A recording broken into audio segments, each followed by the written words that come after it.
De alguma forma, essa está muito na minha história. Quando eu comecei a trabalhar com empresas, a situação era, eu chegava e me apresentava um médico especializado em impressão e na sequência falava assim, psiquiatra. Que ponto que chegou a empresa. Hoje em dia, quando eu chego para conversar, você fala, uau, graças a Deus, eu que entende o que está acontecendo. E a verdade é que, quando eu comecei a estudar o burnout e o impacto do trabalho na mente das pessoas, burnout não tinha no Brasil nenhum tipo de comentário, nenhum tipo de estudo sobre isso. Um paciente me trouxe um paper dos Estados Unidos e eu olhei aquele paper e falei, nossa, isso aqui tem tudo a ver com o que está acontecendo, tem tudo a ver com o que se passa nas pessoas. E passei então a estudar e a trabalhar e por isso eu fui para as empresas. Eu fui para as empresas por conta desses pacientes que eram empresários, executivos e tinham medo até que a empresa soubesse que fazia um tratamento psiquiátrico. Nem pediu recibo, era maravilhoso esse pedaço. Então eu me desenvolvi nessa área organizacional e vi que eu podia ser médico também no ambiente organizacional, ajudando as pessoas a lidarem com a vida a partir do trabalho, onde passam uma grande parte do nosso tempo, de maneira melhor. A questão é, a pandemia, ela traz um problema sim, mas é um problema que vem da pandemia? De jeito nenhum. Ela levanta um tapete que mostra que nossa forma de viver já não estava bem antes de março de 2020. Já não tínhamos equilíbrio, já não tínhamos uma vida com qualidade no sentido que a gente pode ter. A pandemia então vem e nos encontra sem reservas, sem forças para lidar com uma pressão tão longa e tão intensa. Pressão longa e intensa significa o quê? Esgotamento. É sobre isso que eu quero falar com vocês, desses 30 anos aí de experiência dentro de empresa e 35 como médico, trazendo para vocês uma leitura do que acontece. Por que as pessoas chegam no encontro e falam, uau, como é que você está? A gente se reencontra agora, né? Como é que você está? A pessoa fala, eu estou bem. Eu estou bem. Aí chega um pouco mais perto, você vê que, na verdade, estou bem machucado, estou bem ferido, estou bem cansado, bem deprimido. Mas eu não posso falar essas coisas. Eu posso falar que eu tive uma crise cardíaca, mas não posso falar que eu tive uma crise psiquiátrica. Uma empresa recentemente colocou à disposição 2 psiquiatras e 2 cardiologistas. Lotou a agenda do cardiologista. Ninguém foi no psiquiatra. Mas quando for analisar o motivo das consultas dos cardiologistas, 90% eram assuntos psiquiátricos. A gente tem medo de falar que está difícil, que está sofrendo, ou que teve ansiedade, o coração disparou e foi no pronto-socorro, não era nada, como se fosse alguma coisa menor. Mas temos o medo, na verdade, do estigma. O estigma em saúde mental é um dos piores estigmas que a gente está encontrando hoje em dia. Só que estigma, gente, é uma palavra interessante. Ela veio da Grécia Antiga, momento Tropa de Elite, da Grécia Antiga. E o estigma era uma marca feita nos criminosos e escravos para mostrar que eram pessoas que não eram dignas de confiança. Então o estigma isola as pessoas, reduz as pessoas, coloca dentro de uma moldura as pessoas e, de alguma forma, a gente se afasta das pessoas. Mas quando eu tenho tanta gente com estigma, eu passo a ter o autoestigma, quando eu mesmo não aceito uma limitação, uma dificuldade, uma necessidade. Eu queria trazer também para vocês esse conceito de é normal, não estar normal quando as coisas não estão normais. Respeita um pouco esse tempo difícil, porque para atravessar ele melhor, você precisa lidar com ele e não negar o impacto sobre a sua vida. Vamos lá. Nesse sentido, eu queria que você imaginasse que cada um de nós tem uma bateria recarregável. Você sabe, ela recarrega com sol, com abraço, com festa, com gente bacana, com convívio, tudo que a gente não teve na pandemia. E descarrega com mais trabalho, descarrega com tela. Tela cansa muito a gente. Ainda mais quando você tem uma tela cheia de gente na tela, você fica tentando ver expressão facial. Nosso cérebro está acostumado a ler as pessoas, mas lê um de cada vez, né? Mas quando você lê 20 pessoas simultaneamente, aí um pega o celular e fala, nossa, me rejeitou. Você se sente tentando controlar aquela tela, de repente dá um cansaço muito maior do que a gente tem. Fora que, quando você tem trabalho em casa, olha para bonita, home office.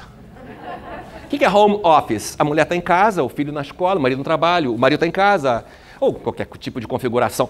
Está em casa, um trabalho, outro na escola, e você está em casa sozinho trabalhando. Isso é home office. Quando tem filho, marido, todo mundo junto, aquele caos, inferno, isso é trabalho confinado, isso não é home office. Ninguém aguenta um negócio desse, gente. Fora que você precisa mostrar olhar de conteúdo. Aí você tem que... O chefe doido, desequilibrado, manda mensagem 3 da manhã, porque está com insônia. E você mostra comprometimento. Você faz o quê? 3h05 você responde. Ou seja, a sofrência passou a ser um novo indicador de sucesso e comprometimento. Nossa bateria acabou. A gente gastou muito mais energia do que a gente tinha para gastar. Esse é o ponto. E qual é a coisa que mais gasta energia? O que mais gasta energia? Gente, o que mais gasta energia para a gente é exatamente a incerteza. O meu cérebro, o seu cérebro, não lida bem com incerteza. Incerteza é um futuro que mudou. Um futuro que eu não tenho controle. Um futuro que minha chance de sucesso diminuiu. E o meu cérebro fica tentando encontrar soluções. É um algoritmo tentando encontrar respostas. Isso gasta muita energia.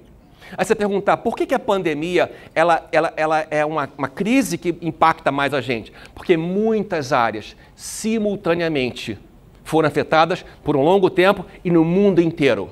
Não é uma coisa na sua empresa, na sua casa, no seu bairro, no seu país, o mundo inteiro afetado. E esse mundo afetado, você olha e fala, não tem saída. E a cabeça fica tentando encontrar soluções. Fora que muitas pessoas perderam pessoas amadas. Estavam do lado de pessoas que morreram. Tem um impacto gigantesco nisso. Perdi amigos, pessoas da minha idade, mais novas, mais saudáveis. Você fala, uau! E se por um lado tem um grande impacto, também tem um grande olhar de valorização da nossa vida. Das possibilidades que nós temos.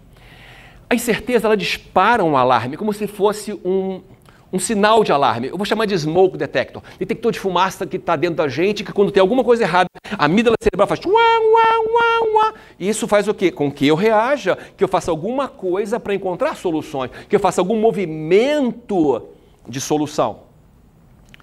Mas quando eu tenho a amígdala tocando 2020, 2021, peraí, se um alarme toca 1 ano, 2 anos, pelo amor de Deus, não é mais problema. Então o cérebro entende que aquilo é aceitável, normal, não é tão perigoso assim, já que eu continuo vivendo. Aí desliga. Desliga o alarme, mas o estímulo que fez aquele alarme tocar não para. Então o dano, a dor, o custo continua. O alarme desliga. É assim que você se acostuma com coisas absurdas na sua vida. No seu trabalho, no seu casamento, em relações, em abusos. O alarme desliga. A coisa continua acontecendo, mas você não vê mais. E nesse momento, muito alarme nosso desligou. Muita coisa mudou.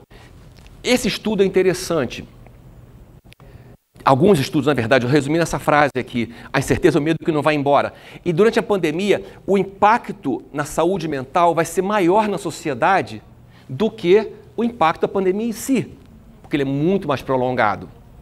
E esse impacto está ligado a um desgaste muito grande e a dificuldade que a gente tem de lidar com todo esse processo. Quando eu tenho um ambiente com tanto impacto por tanto tempo e de tanta incerteza, eu vou ter sinais em toda a sociedade. Então, assim, vamos pensar aqui para começar em relação às crianças e adolescentes.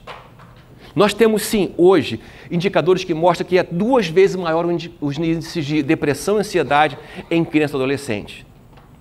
Alguns adolescentes com o que chama de autolesão não suicida. Eles se cortam para sentir a dor libera endorfina, a endorfina vai e reduz a ansiedade e dá um momento de paz.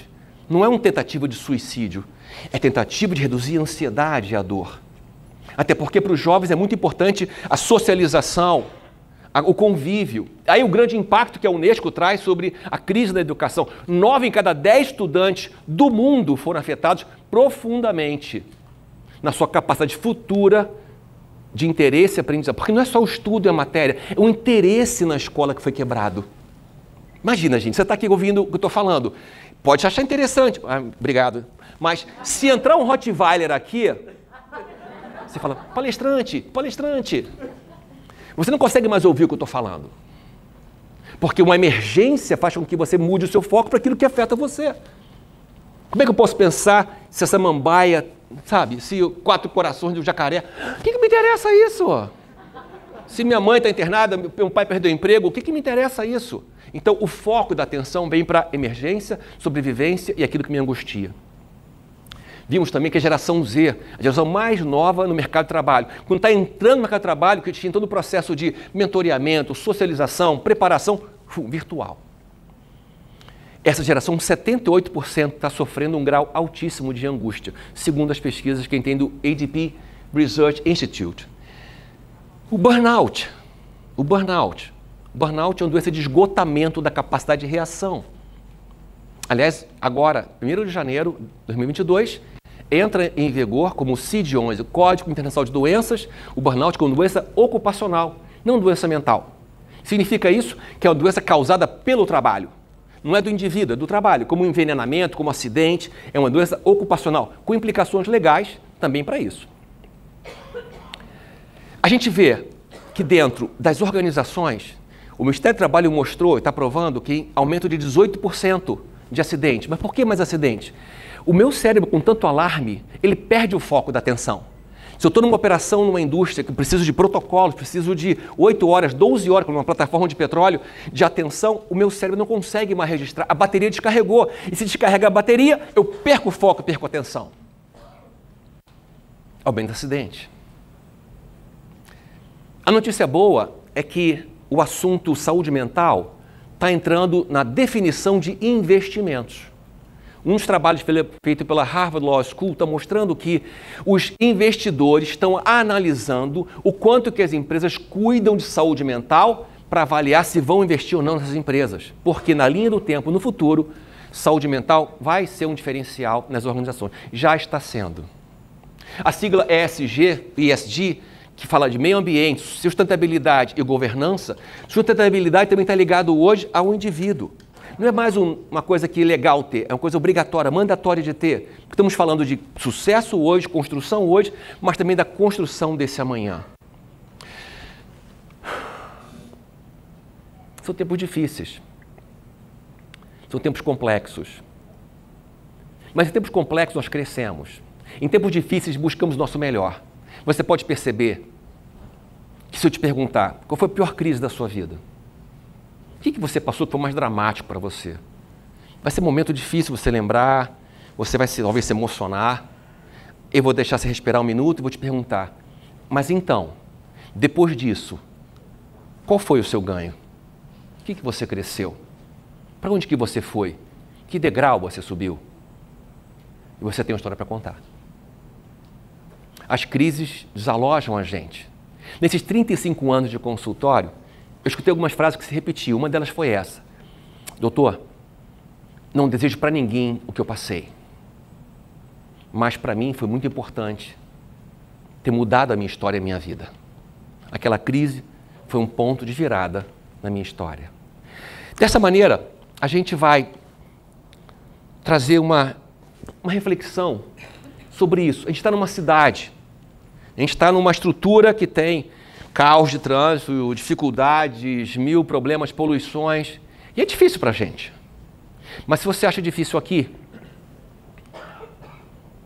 imagina aqui. Imagina onde não há estrutura, onde não há Estado, onde não há suporte, onde não há amanhã, onde o alerta não é o Covid. O alerta é tudo. Tudo é ameaça para a vida. Então esse momento também leva a gente a pensar como que a gente pode fazer nesse tempo difícil para que outras pessoas tenham um tempo menos difícil. Aliás, notícia boa para você. Um dos principais remédios que ajudam a gente a sair de crise, depressões, dores, impactos, é ajudar alguém que também está sofrendo. Talvez você não consiga reduzir a sua dor, mas ao reduzir a dor de outra pessoa, você se experimenta como uma pessoa melhor. Uma pessoa que tem mais significado, mais valor. E ao mesmo tempo você vai saindo daquele modo, sabe? Tem um modo a gente que é assim, modo avião que eu chamo. Em casos de compressão, as máscaras cairão, pegue a sua primeiro, depois de quem está do seu lado. Essa ética de pega a sua primeiro, depois de alguém, esse é um problema. Eu só posso ajudar, eu só posso pegar a minha primeiro, depois de alguém, se tiver máscara para todo mundo. O nosso contexto, a nossa vida, esse momento da sociedade chama a gente para pensar que tipo de avaliação moral, de maturidade moral nós temos na nossa sociedade. Que tipo de história e modelo damos para nossa família, nossos filhos, nossos alunos. Que tipo de posicionamento nós temos quando tem gente precisando e não tem mais oxigênio. subir um degrau, foi o que nos trouxe até aqui. O que nos fez chegar até aqui não foi a tecnologia, o avanço, a ciência. Foi um conceito que eu chamei de eu me importo. Esse conceito eu me importo é que fez a gente ter uma outra leitura da situação, da vida e da história. O eu me importo ficou guardado dentro da gente porque há milhares de anos, dentro de nós tem o eu me importo. Você pode falar, mas a competição, a crise, a dificuldade faz a gente ficar mais gladiador, né? Mais gladiadora, mais guerreiro, competindo numa arena, quem sobrevive. Mas o eu me importo está lá dentro. E quem sabe nesse momento difícil que a gente está passando, e por um longo tempo, mesmo que não tenha mais vírus nenhum, a nossa cabeça vai sofrer o impacto disso. O estresse pós-traumático, a ansiedade, quadros de transtorno obsessivo-compulsivo, depressão, esses quadros vão acontecer com mais força. E quando baixa a poeira da crise, esses quadros começam a aparecer. Da importância de pedir ajuda, de conversar com outras pessoas, buscar grupo de ajuda, estar mais perto, mas também estender a mão para outras pessoas, para ajudar, para compartilhar. O eu me importo é um grande guarda-chuva que nos protege do nosso pior, que nos faz buscar o nosso melhor. E nesse guarda-chuva que se desenvolve a empatia, que na verdade nada mais é do que uma segurança psicológica. Quando eu tenho um ambiente que eu não tenho que ter medo de você, o meu melhor pode vir à tona. E a inteligência coletiva é quando nós encontramos soluções para coisas que não têm soluções individuais. O mundo cada vez mais complexo não tem mais bala de prata. Não tem mais soluções do grandes líderes. Aquele que é um líder gigante com um montão de gente pequenininha embaixo dele. Se a gente não tiver um pensamento coletivo, uma colaboração coletiva, uma visão mais inclusiva do trabalho e da vida, a gente exclui, a gente bota para fora quem a gente poderia ter como um fator de grande de crescimento e de desenvolvimento nosso.